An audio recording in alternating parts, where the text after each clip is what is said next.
Okay, and welcome back, everyone, to Doing the Ditch podcast, presented to you by Waterman Media.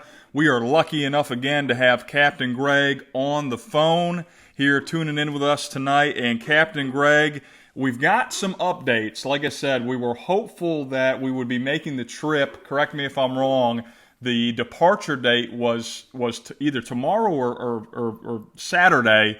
But we've had a couple hiccups. Talk to us a little bit about what happened, Greg, and update us on the status of the trip. Grady, I'll do it, buddy. Thank you again for having me.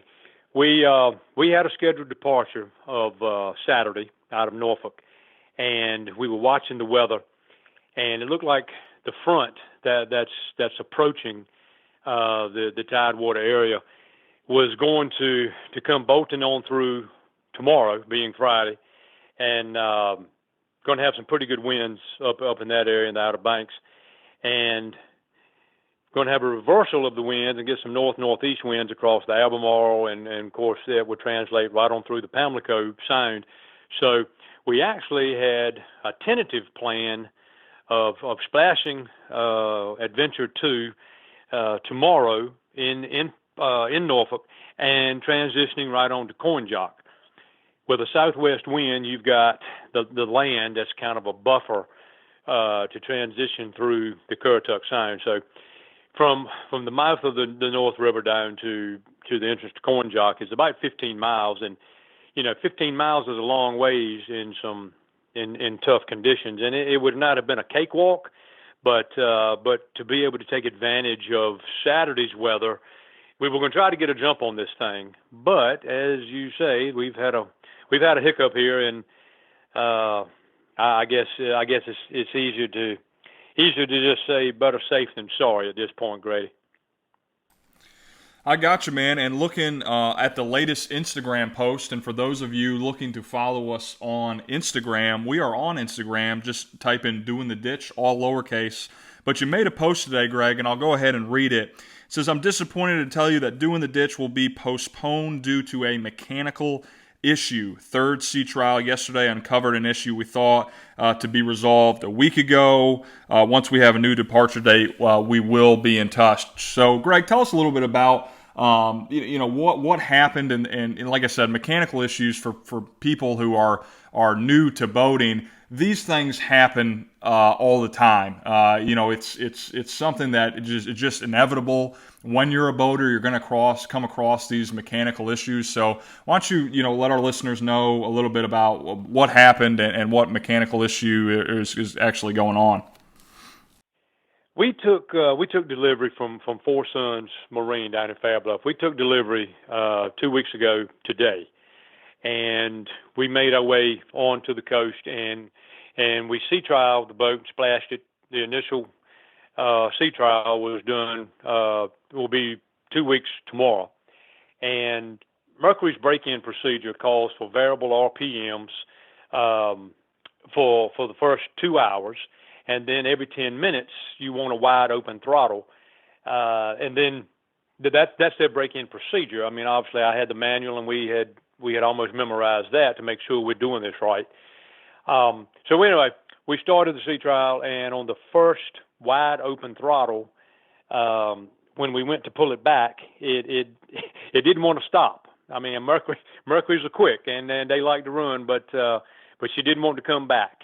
So we kind of tinkered with it and struggled to bring it back, and it would not come back to a normal idle. It came to a 2,000 RPM idle, which that's not a safe situation to put yourself or your boat or your passenger in, because obviously you've got to get back to the ramp, you've got to get to a slip, you've got to be able to maneuver the boat, and when it's revving that high, that's number one, it's not good on the equipment. Number two, it's not a safe situation. But anyway, I can't say enough nice things about Mercury. Their rep, Mark Skeen, I got him on the phone, and he jumped into action. He sprang right then, and we got the boat to Town Creek Marina there in Beaufort. They are a Mercury mechanic tech there, and the dock master was waiting for us. The tech was waiting for us, and anyway, we got it back. And after about 2 hours, it was diagnosed as a valve that that allows airflow to and from as you throttle up, throttle down, and they diagnosed that as the culprit. So we left the boat with Time Creek, and new valve came in last Friday, and again, Mercury came to the table here, and we got it on. Time Creek worked in concert with them, and we put the valve on. We sea trialed it again. Now, what was unique about last Friday, in Beaufort, it was blowing 30 and gusting to 45, and it was 39 degrees, somewhere in that area, wind chill. Mercury insisted on running the boat to make sure it was safe for us. To put a boat in the water in those conditions is unheard of. I personally have never done it. You kind of stay at the dock and drink coffee or whatever time of day you start drinking. But nonetheless, we all jumped on the boat and away we go, and it worked. The valve performed. The tech was happy with it. We got it back on the trailer. Everything was cool. Jeff and I decided we wanted a couple more hours on this, and I'm glad we did, Grady. I'm glad we took the initiative to run it. So it was run yesterday. We put it in the river here in Greenville, the Tar River, and run toward Washington, North Carolina, and we put it through the paces, and it was running fine, and it did the very same thing. Unfortunately, I think we've got another valve that's faulted, but nonetheless, we got it. We managed it, and thank God we've got enough experience, I guess, at the helm to work in concert to get this back on the trailer safely, and that's the main thing, Grady. We did it, and nobody's hurt, and with the boats back on the trailer, and we're waiting on Mercury to get back in touch, and we whatever plan they lay out, we're going to go with it. Nice, and like I said, I mean, these things happen, and if you're a boater, a regular boater, like I said, you are sure to come across a mechanical or technical issue at some point along the way. Greg, speak a little bit, and I know you just kind of talked about it, but speak a little bit about Mercury's customer service. Like I said, it's always unfortunate when you have a mechanical issue, but the fact that they were willing to spring into action and that they've been very transparent and in contact with you. Talk a little bit more about that and how refreshing that's been for you as you prepare this trip again. It has been a breath of fresh air, and you're right. I mean, if you stay out there long enough, you're going to experience a problem. Your car, your truck, whatever. I mean, everything is man-made. Nothing's made to last forever. But yeah, you're going to have bump ups like this. So I mean, you can't get discouraged. You can't. You got to see that glass is half full. That's for sure. But no, the rep that has been in touch and working with Four Sons Marine to provide their engines. His name is Mark Skeen. He's worked very, very hard from day one to see that we had an engine on time, and he's been a delight to work with. And Mercury as a whole, I think his actions are a reflection of the company, obviously, and they've been very quick. They have been behind doing the ditch from day one. There's no other way to say it. They've been a major friend to us as doing the ditch, and they want to see it happen. They've provided a couple of products. One that's on the engine that we're going to demonstrate when we do the ditch, and then there's another safety feature that they ask us, Jeff and I, to wear and basically kind of showcase and give real world experience with both of these products that are exclusive to Mercury. So they believe in the project. They believe in the message of don't wait to live, reach out and grab it all, and they've done their part. And I in my heart, I know they will continue to do their part to make this a reality.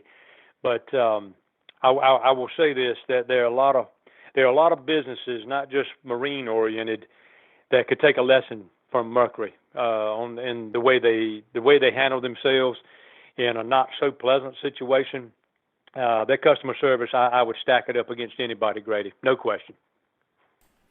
Definitely, and that's great to hear. Like I said, I know you're disappointed, and we'd love to. Like I said, we were ready to rock and roll here at Waterman Media. We had everything ready to go to cover to do the daily podcast and the daily video uploads. But like I said, we'll put that on hold for the time being, and we'll get right back to it here shortly. Greg, talk a little bit about you've always been a guy, at least as long as I've known you, that doesn't get too discouraged, doesn't get too high, doesn't get too low, really goes with the flow. Talk about how, mentally you've kind of prepared yourself or really overcome, this disappointment, because I know you were excited to get started. And like I said, this whole week we've been talking pretty regularly, and you were ready to go.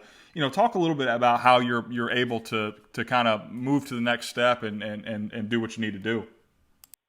Grady, I don't know. Maybe it's candles on your birthday cake, buddy. I don't know. But after a while, you have to sit back and kind of accept life as it is. I mean, look, I'm a true believer that everything happens for a reason, and everything happens for your good, and you have to see it that way. I mean, the glass is always half full, but no, you have to accept these things. I mean, it is a man-made product, and it is there's a chance that something can go wrong. I'm very grateful that, number one, nobody's been hurt. I'm very grateful that this happened here. If something's going to get goofy, I want it to get goofy where I can get help. Had we not done this yesterday, we would have opened that throttle up as we were entering the Currituck Sound, I'm sure, or that stretch after the Great Bridge lock. And I can assure you, having been through there a number of times, there's nothing. I'm telling you, there's zero out there in the form of humans. You've got to run a long ways to get to Knott's Island, there in the Currituck Sound. But once you get there, you've got some help, from individuals and so forth, but you've got a boat to deal with. And the trailer, the transport company that was going to get us to Norfolk, they're gone. And it's going to be very, very difficult at that point to turn them around. So I'm glad it happened here. That's what's kind of grounded me and helped me see this in the right light. Yes. Am I disappointed? I certainly am, because it has been in the last 2 weeks. Once we took delivery of the boat, a lot of things were starting to happen fast. No question about it. The people up and down the ditch that were going to open their homes and the docks and the vehicles and cooking dinner and all of the kindness that has been extended to Jeff and myself, and all of the people that have been drawing inspiration from the message itself. They've been emailing and private messaging and so forth. You're still on schedule. We're looking so forward to it. That's what's disappointing me. I want the people that want to ride with us, Grady, I want them to ride, and I want to give them everything we've promised. And so that's what's keeping me encouraged is to know that the people are encouraged by it. They're excited about it. We're excited about it, but you've got to be safe first and foremost, and that's what's really that's taking my disappointment and kind of push it off to the side and just stand back, take a deep breath, and say, hey man, we're safe. We're going to get this worked out, and it's going to happen when it's supposed to happen. Exactly, and that's a good mindset to have. And like I said, and how I preface this podcast, this stuff is going to happen, but you got to take it with the flow, and first and foremost, make sure everybody is safe. And like I said, if this is the worst thing that happens to us today, we've had a pretty good day. So like I said, that's a great attitude. Captain Greg, I wanted to actually share a quote with you because so much of your story has and where I think you've touched a lot of people, at least when they reach out to me and say what the podcast and what this trip is doing for others. You've encouraged people to get out there and live, and we talk about it a lot, and we end every podcast or every video with "Don't wait to live, reach out and grab it all." I want to share a quote with you, and maybe it's just like I said, it's a pretty famous quote, and I bet a lot of people know it. But for those of you who don't know, I think you'll appreciate it. And Greg, you're pretty well read, so I bet you know it as well. But it's from, and again, maybe my former English background is coming out, but it's from Henry David Thoreau. And I think his words here kind of echo your message. So I'll read it to you if you don't mind. Please. He said, "I went into the woods," and kind of like us, the woods is a allegory for adventure. He says, "I went into the woods because I wished to live deliberately, to front only the essential facts of life, and see if I could not learn what it had to teach, and not, when I die, discover that I had not lived." So, like I said, I that quote has always touched me, and like I said, I think it gets to the root of, someday you're going to run out of some days, and you've shared that message, and you've shared that vision for this trip. That, hey, get out there and live. Don't wait to live. Reach out and grab it all. So, Greg, we're excited to follow you on your journey. Like I said, we're a tad disappointed that it's not happening today, but I believe in talking to you that it's going to happen here very, very soon. Here at Waterman Media, we will continue to update our followers. We'll try to do it daily if we can, because like I said, this is a pretty fluid situation, and we'll try to update daily with, hey, when we predict our departure to be. But like I said, this trip is coming, so stay with us. And like I said, as long as you'll ride with us, we'll be sure to give you some good content and some good advice, and to show you a little bit about what life is like on the Intercoastal Waterway. For Captain Greg, my name is Grady Edwards of Waterman Media. This is Doing the Ditch podcast. Stay with us. We're going to continue to bring you daily updates. You can listen to this podcast wherever you listen to your podcasts, whether that be Google Podcasts, Spotify, or iTunes. We're on just about every podcast platform that you can imagine. Also follow our Instagram, Twitter, and Facebook, Doing the Ditch. Our Facebook is under Captain Greg Parker, and take a look at our email as well, captaingregparker@gmail.com. That's CAPT Greg Parker at gmail.com. If you have any questions, want to reach out to Captain Greg.